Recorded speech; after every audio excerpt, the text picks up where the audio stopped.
সবাইকে আমার চ্যানেলে সুস্বাগতম। আজকে আমি লুচি তৈরি করে দেখাবো। তার জন্য কিছু উপকরণ নিয়েছি, তা হলো ময়দা, লবণ, তেল, জল। এবার একটা বাটিতে আমি ময়দা ঢেলে নিয়েছি, তারপর তাতে একটু লবণ, তেল দিয়ে কিছুক্ষণ মাখবো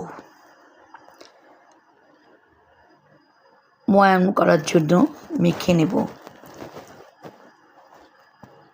তারপর পরিমাণ মতো অল্প অল্প জল মেশাবো, মিশিয়ে মাখবো। কিছুক্ষণ ধরে এটাকে মাখবো।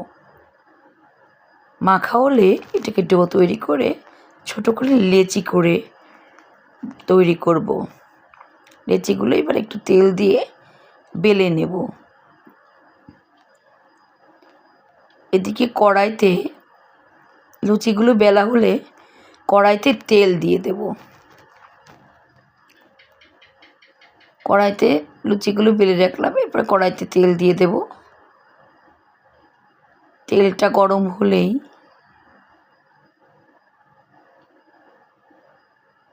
লুচি ভাজতে দিয়ে দেব।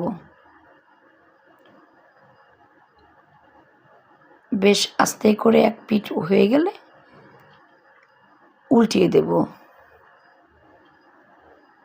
এভাবে ভাজা হয়ে যাবে। লুচিগুলো বেশ ফুলে উঠবে। এরপর হয়ে গেল আমার ফুলকো লুচি।